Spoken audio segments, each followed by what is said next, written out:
This week on Quality Digest Live, we chat with author Brian Maskell about the benefits of lean accounting. Plus, a look at the past, present, and future of photogrammetry. That and more when we come back.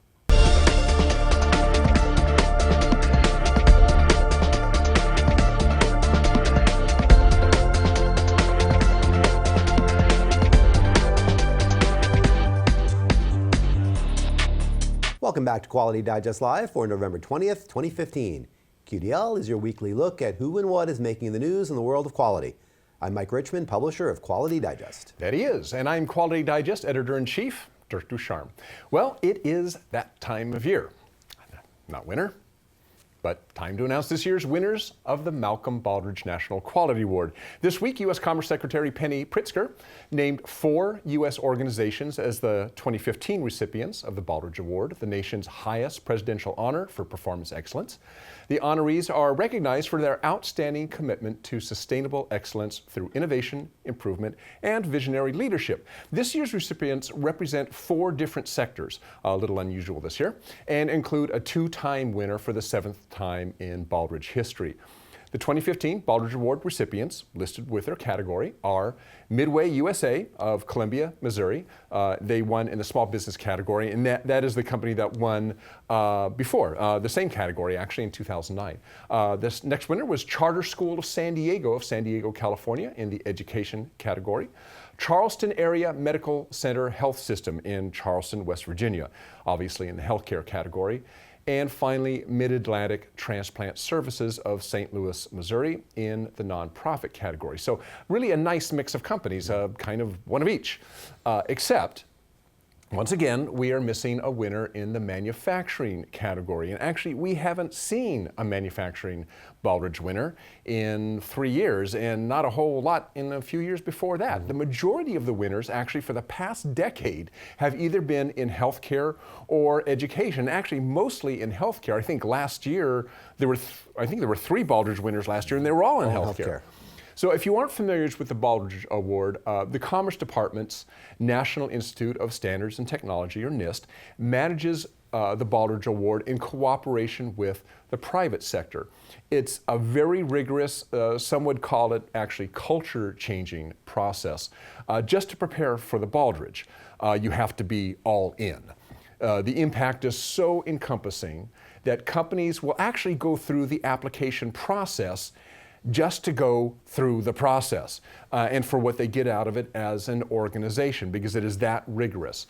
Companies are evaluated in 7 areas as defined by the Baldrige criteria, and those are leadership, strategy, customers, measurement analysis and knowledge management, workforce, operation, and most important, I think, results. In other words, top to bottom, left to right, that is how you have to look into your company. It's not just a gloss. All of those things, all of those 7 elements I mentioned, are interconnected.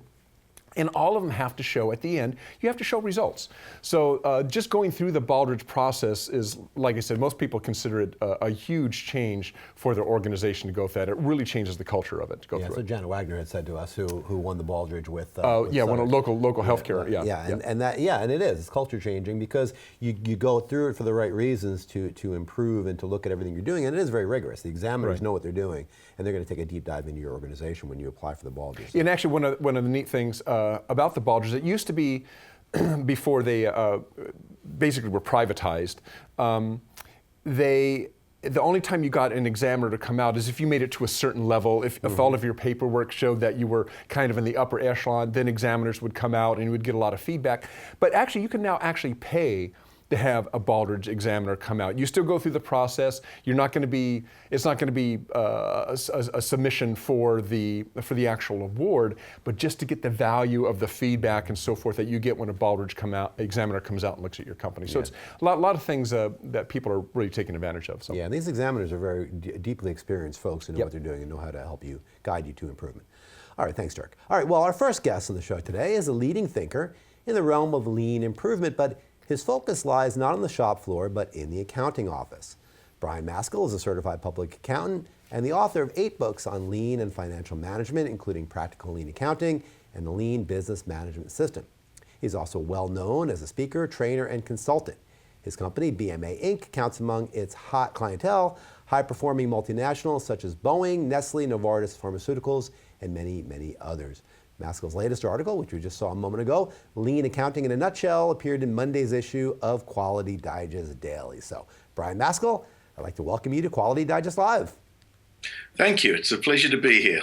Thank you for joining us. Well, in your article, the article that I just referenced, you begin by saying that companies starting a lean journey quickly realize that they need to completely overhaul their accounting, control, and measurement system. So, in a nutshell, why is that? Okay. Well, first of all, I wouldn't think of it as completely overhauling, but what we do want to do is to use the information in a very different way. We're looking for timely information, usually weekly for most companies. We want to have information that's financial and operational information that's understandable to everybody and usable. And so I think one of the issues that we're really trying to address is to say that the traditional accounting control and measurement systems that most companies have doesn't really fit those criteria. It often comes out monthly, which is not, and often, rather late in that it's very few people in the company understand the financial information, and it's not very usable for people. So what we're trying to do is to create information that is very usable, particularly for value stream managers and their teams, so as to use the information to improve and make more money. It's funny. I mean, you think of accounting, and accounting's been around for thousands of companies and going back for centuries and going back to when we had abacus or counted on beads or something, right? So what's different in business today that requires a new approach and the new approaches that you describe? Yeah, well, the answer, of course, is lean, but the accounting systems that are used now were first introduced in about the 1920s, but really took hold in the 1950s. Now, during those times, they were designed to support high volume mass production, and lean is in many ways the opposite of high volume mass production. We're looking at single piece flow and those kinds of things. And also, we live in a more dynamic world. I think that we need information that's much more usable and relevant for what the people need to do. For example, we want to report what we call real numbers. So that means that if someone's running a value stream or even a whole company, we want to say, well, what are the revenues? How much did we bring in this week? What was our cost? How much did we spend? And how much money is going to go in the bank? Now, you don't ever see that in a traditional accounting system because of all the way that the allocations are done. So I'm not in any way, though, putting down the traditional systems. It's just that they're not designed for what we're now trying to do, which is work in a lean operation. Just a follow-up question on that so it sounds like what you're saying is things like maybe just in time and so forth require an accounting system that gives you more access to like real-time data, whereas something in the past you didn't worry about that because your shipments came in periodically, your shipments went out periodically. It wasn't a daily churn. Well, I think the first thing is the value streams. So if you're a value stream manager, then you're responsible for the whole flow of the process. And in many companies, you're also responsible for the revenues and the purchasing, and it's like a mini company within the company. And so we need to have information that enables us to manage those things on a regular basis, and that's why we need it more quickly. We also, though, need to be making a lot of decisions. And when we work with lean accounting, our decisions are not made based on what is the cost of the product and like, for example, if you said the price of the product's $100 and the standard cost is $60, you would assume, I bet most people in the company would assume that if we sold one of those, we would be putting $40 in the bank. But of course, that's completely untrue. There's because a big lump of the cost for a standard cost is allocations. So the way that we look at that in a lean environment is all decisions are made based on what is the real impact on the value stream as a whole. So that so we would be saying, if we introduce a new product, for example, how would we make a decision on that? Well, we'd look at the whole value stream. What's going to happen to our revenues? What's going to happen to our costs? And what's going to happen to how much money is going to go in the bank as a result of that? This is real and straightforward, and everybody in the company can immediately understand that. We want to engage the people in the organization, particularly within the value streams. We want to engage in really understanding customers' needs, in building lean processes, making improvement on a daily, weekly basis, and getting the right kind of results. And to do that, they've got to have good information, and information that makes sense to them. Another thing is most companies find it very hard to work out what is the true financial benefit of doing lean improvement. And that's, you'd think about, normally you'd say, well, that must be pretty easy to do, but it actually isn't, because, if you do a lean improvement, maybe you're going to do maybe as a result of that, some savings might come out, but mostly not. Mostly you get some savings, but you get mostly it opens up more capacity. And then the whole issue is, what are we going to do with this capacity? And I've worked with a lot of companies where they have really strange ways of doing this idea of what is the financial benefit. Many companies would say, what's the standard cost? It's $100 now. As a result of our lean improvement, it's going to go down from $100 down to $90. Well, some of that would be, a lot of it actually would be very much driven by the labor cost. And so the question is, are we going to do our lean improvement and lay off people? Is real cost actually going to go down? Now, of course, in lean, you would never do a lean improvement and then lay people off, because the people doing the lean are the people that are going to be laid off. So that pretty soon messes up your lean process. You see what I mean? Oh yeah, no, yeah. The standard cost is just very unhelpful in my ideas here. Yeah, and it's clear when you explain it that way. I wonder if managers managers many times come up through the ranks and they're used to the shop floor, and is it harder, do you think, to communicate with them on those ideas that are a little more esoteric in terms of lean improvements financially than versus the changes that will happen on the shop floor in terms of maybe moving around some equipment and things like that?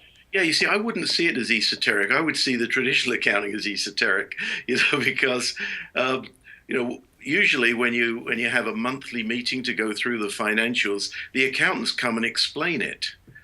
But if you do lean accounting, there's no need to explain it. Everybody understands it.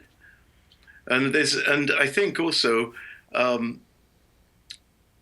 when you're moving from traditional manufacturing into lean manufacturing, you're making radical change in everything. And I would think the accounting changes are fairly modest in comparison to going from mass production to single piece flow, And the other thing that lean accounting is really helpful to is it's just a lot less work. If you look at what accountants do, they have to, at least the management accountants anyway, they have to keep track of all kinds of costs, and what's the cost of this work order, and what happened to the scrap on this item. All of those things go into computer systems, thousands of millions of transactions, and then these come out then with, in my opinion, rather spurious results. Whereas in lean accounting, we're really just tracking the financials at a value stream level, which is just a lot less work. We actually work actively on reducing the transactions so that we can have real information that the people can understand and use and drive lean improvement. Now, I'm not slagging down the old systems. As you said, they've been around for years and they've done as well. But if you want to be a lean company, you'll find that the traditional accounting system actively pushes back. Let me give you an example. I'll do a measurement and then a financial thing. One measurement would be measuring efficiency. It's very common for companies to measure efficiency of a production area or a cell, or in many cases, or some cases, individual people, where efficiency says it should take 10 minutes to make this. Did you make it in 11? Did you make it in 8? How efficient were you?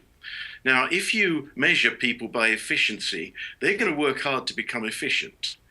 right? Now, what do you have to do to become efficient? Well, they're going to work all the time making the product. They're going to select the products that are going to enable them to be more efficient. They're going to work in very large batches.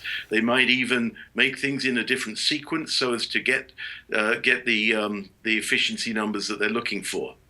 But that's exactly the opposite of what we want to do in a lean organization. Now, just from a lean point of view, we only want to make the things that customers order. So we're not going to be making stuff that we don't immediately need. But the other side is, more important, is we want the people who are doing the work, whether that's in the shop floor, or in the office, or in the design area, or the salespeople, we want them doing their work, but we also want them doing improvement. And if we're using efficiency, the people will just work all the time on achieving their efficiency, whereas we want them to work not only on being efficient people, but we want them to maximize the improvement that they can make. Exactly. That's right. Well, thank you, Brian. You know, I think that was a good view of lean and lean accounting. We're very thankful that you joined us here on the show today. We look forward to hearing more from you in the future. Thank you for joining us. Okay. Well, thank you for the opportunity. It's been fun. Thank you, Brian. Talk to you soon. Bye. All right. Well, our next story: 10 mistakes great leaders avoid in building work culture by Sean Murphy appeared in Thursday's issue of Quality Digest Daily. The piece first appeared on Inc.'s website last month. And Murphy's premise here is that culture eats strategy for breakfast, which is a quote which is generally attributed to Peter Drucker. To build a great culture, Murphy offers up 10 common traps that successful leaders must avoid. And some of these are common sense, and they're pretty much, I think, inarguable. Obviously, encouraging the proliferation of silos is a bad thing, as is spreading negativity. And no successful leader does that stuff, at least they don't do it for very long. But I want to take a kind of a contrarian viewpoint on Murphy's 8th point, in which he states that leaders should not promote rugged individualism. And his basic point here, I think, is a good one. What he's saying here is that no one person is more important than the team. However, treating everybody fairly doesn't mean treating everyone the same. I mean, I think this is kind of springs out of this culture of everybody's a winner mindset, right? I mean, which we see a lot in schools, and we see it in business somewhat as well. And actually, thereupon hangs a quick tale. I'll tell you about this in my own life. I once was a member of a bowling league many, many years ago, and there's maybe 30 or 40 people in this league, right? And at the end of the season, everybody got an award. You know, there was the best bowler, there was the worst bowler, there was the most creative bowler, there was the best bowler while drunk, there was the best bowler while sober, there was all these different awards. But now, I, as a bowler, am kind of mediocre in every way. I don't have great scores, I don't have terrible scores, I'm not very outlandish, I'm just like in the middle. So they had to give me an award. So what award did I get in the little statuette? I got the Mike Richmond Award.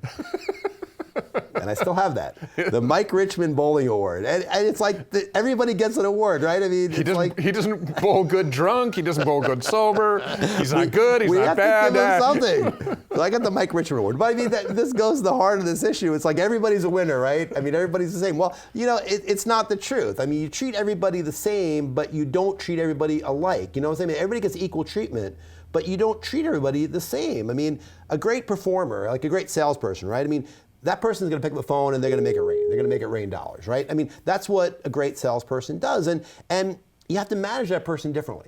You have to manage that person differently than the clerk who's fulfilling the order, making sure that it gets processed right. I mean, because the star salesperson is doing things differently, and that person has a different personality. So I think that Murphy's right here. You don't want to coddle people. But you also don't want to treat everybody the exact same way. People are different. Right. We've managed people, and you don't just have a blanket statement about how you manage people. Everybody has a little bit of a different skew on that. So his premise here is interesting about culture and that there's things that you need to do and you shouldn't do. But there's also some room for debate there, I think, about what is and isn't the best way to handle this. Well, I mean, I think one of the big things is that if you treat everybody exactly the same, or give everybody the same rewards, or give everybody a reward, it is, and this argument has been put forth many times, it's almost a disincentive for your outstanding performers. Yeah. It's kind of like, why am I busting my rear and I'm just, I'm just, I'm not being acknowledged for the fact that I'm outperforming, my peers 2-to-1 or 3-to-1. I'm got 2 times the sales as the next person down, and how come I should be getting some sort of reward for that? And so I think that is one of the problems, or one of the arguments been put forth for not rewarding everybody exactly the same, or everybody gets a reward, or however you want to put it. It's fair. Being fair is hard, but that particular piece of this article is open for a little bit of debate, a little contentious, I thought. All right.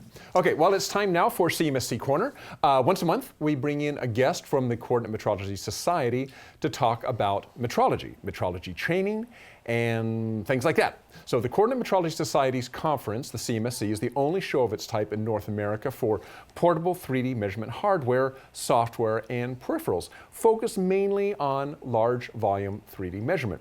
CMMC Corner is our way of staying on top of the events at the Coordinate Metrology Society on a regular basis. Today, we'll be talking to John Brown of Geodetic Systems, which makes photogrammetry systems. What is photogrammetry? Well, John's going to tell us. Hi, John. Hi. How are you doing this morning?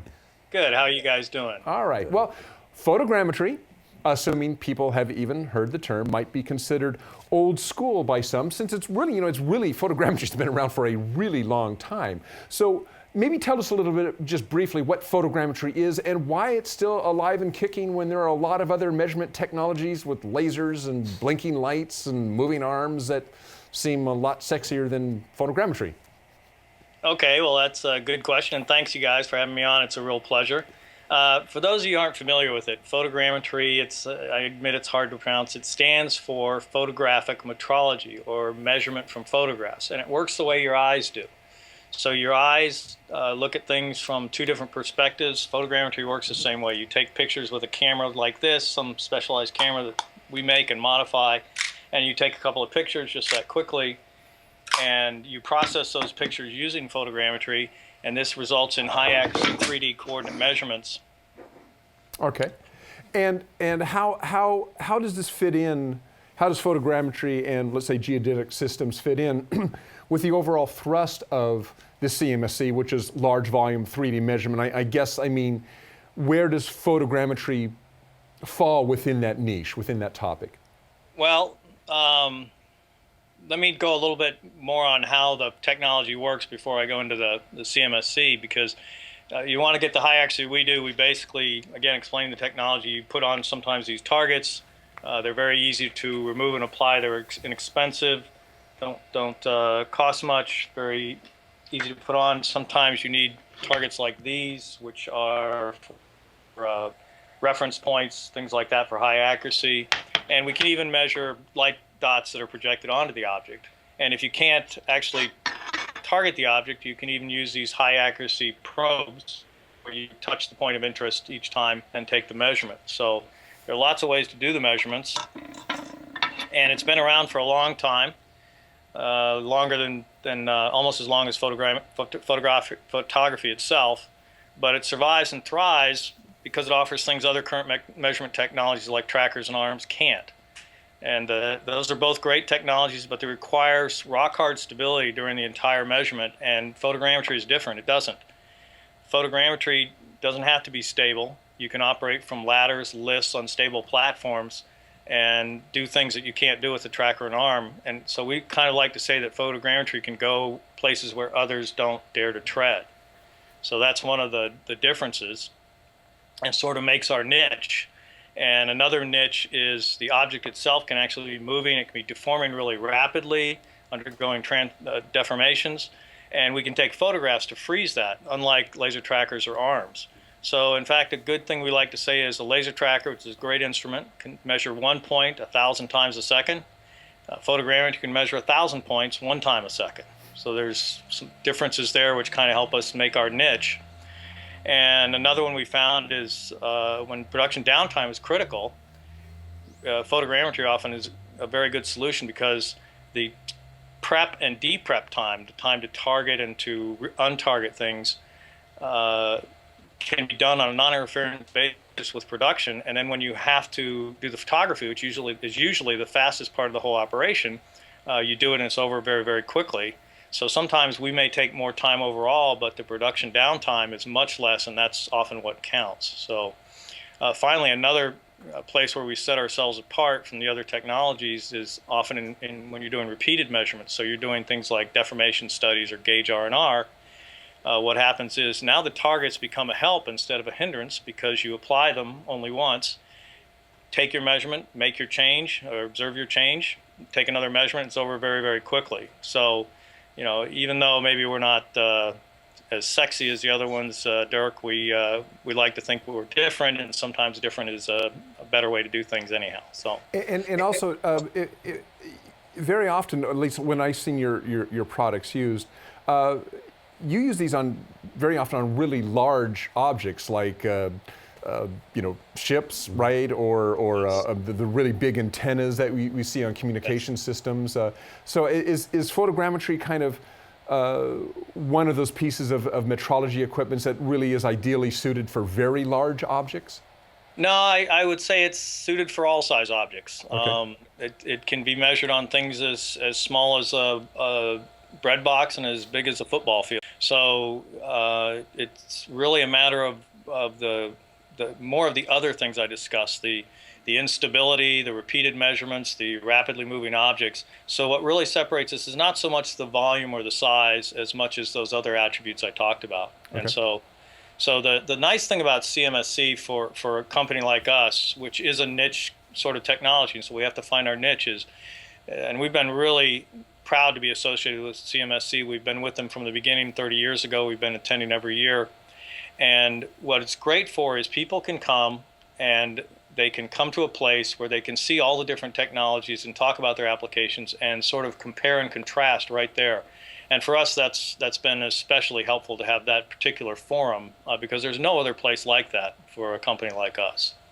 Okay, let's talk about the CMSC a little bit. One of the aspects, one of the important aspects of the CMSC, and something that we talk about on Quality Digest here as well, is about the skill set that's required to be a trained metrologist, the person that works all of this different type of large volume 3D measurement equipment. When I look at photogrammetry and what other people might look at and when they see it is they might just think, well, that looks pretty easy. I mean, you just run around taking pictures. I mean, how hard can that be?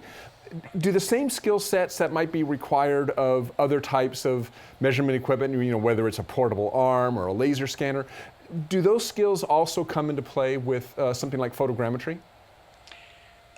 They do, but the photography, as you said, is very easy. There's nothing much more difficult about it than this, taking it and taking pictures from different locations. And we've made it really easy because there's no focusing of this, there's no changing of the exposure. We've taken all that out of the equation, and we've made it pretty much a point-and-shoot camera. So that part is really very easy. We've also made a lot of the software development really easy. So those sort of things are easy. But as I said, the principles are different. The concepts are a little different.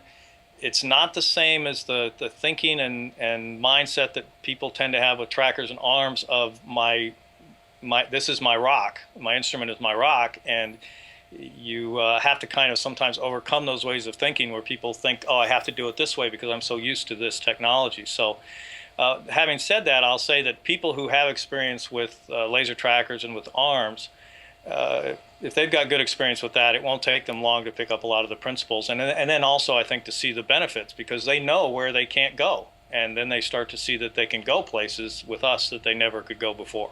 Okay. So that's kind of our niche. That's how we survive. And we think we thrive. We think the exciting thing is if you look at the trend, what has happened is cameras are getting cheaper, cameras are getting higher resolution. Those are trends that we like, and we think they're going to continue going forward. So even though photogrammetry's been around for a long time, we think it's going to still be around for a long time, and we plan to be there with it. Okay. Well, John Brown, president of Geodetic Systems Incorporated, thanks for joining us this morning. If you are interested in photogrammetry and other large volume 3D measurement technologies, you should check out this year's Coordinate Metrology Society Conference, the CMSC. CMSC 2016 will occur just outside of Nashville, Tennessee next July, and as always, Quality Digest will be there. And if you go there, you're going to see lots of great technology. You're going to see photogrammetry from GSI. You're going to see laser trackers and scanners and portable arms. Mostly all of the things you will see will be oriented towards a large volume 3D metrology. So hope to see you there. And John, thanks for joining us. Thank you, guys, and I'll be looking for my participation trophy. There you go, the John Brown Trophy. Yeah, the John Brown Photogrammetry trophy. Thanks. We'll see you soon. All right, Thanks, bye. John. Good talking to you. You too. Bye. All right, well, finally today, we got a minute or two left, so we'll quickly kick off a new segment on the show, which is the viewer mailbox. We get frequent comments from you, our viewers, who write into us at QDL at qualitydigest.com. There it is, QDL Live Mailbox. You let us know your thoughts on the stories that we're covering, both in QDD and here on the show. And we haven't really responded to these comments enough, but I think we're going to do so on a regular basis going forward, starting today. So, a QDL viewer by the name of Joe McCoffey wrote in with a long and thoughtful email last week, commenting on various topics from recent shows. And he referenced a news item that I covered on the November 6th show, which talked about a meeting of OSHA's Whistleblowers Protection Advisory Committee. Joe had an interesting suggestion about the term whistleblower, and he writes, "It would be interesting for one of your experts who's familiar with organizational behavior to comment on how whistleblowers are viewed if you change the terminology. My guess is that the term conjures up some strong notions for people, if for no other reason than the sound of a blowing whistle is rather irritating to many of us. I understand the term. I'm just wondering if the act of reporting a potentially life-threatening situation had another label, if people would view it differently. And he's talking about those that are considering the reporting, as well as those considering the person who reported it." Well, I mean, it's good question. I mean, is there a better term? Observer, reporter. I honestly think it is a negative term. I think it is too. Even though we look at it in a positive, yeah. We might look at it in a positive light. You call somebody a whistleblower, and it just conjures up images of a disgruntled employee looking for some way to screw the company. And I think he's right. You get that shrill, that idea that shrill whistle, and it's kind of a problem. The term I like, which I thought about when I read Joe's comments, was ombudsman. Ombudsman to me is a phrase that we have in the media industry, newspapers, where it's the representative of the user within the organization, and that person holds the needs of the user above should hold the needs of the user above everything else. I like that idea of an ombudsman. That to me is, I don't know if you can call a whistleblower an ombudsman. It's a little bit of a different thing, but maybe it's a muckraker. I don't know, but whatever it is, I think he's right. I think ombudsman, I think that whistleblower has something of a negative connotation in industry. Maybe we need another term. Yeah, and it's funny. I mean, we see this all the time, is labels are important. Mm-hmm. Because they give you a feel, good or bad, toward who that label represents. And you have labels that are created by, in many cases we see it in the media. You have one label that wants to put a positive spin on a group, and you've got another label that wants to put a negative spin on a group. It's the same group of people, but one label has kind of a negative connotation, one has kind of a positive or unnegative connotation. It makes me wonder where whistleblower, how that actually came to be what we call them, because really in the media it's kind of interesting.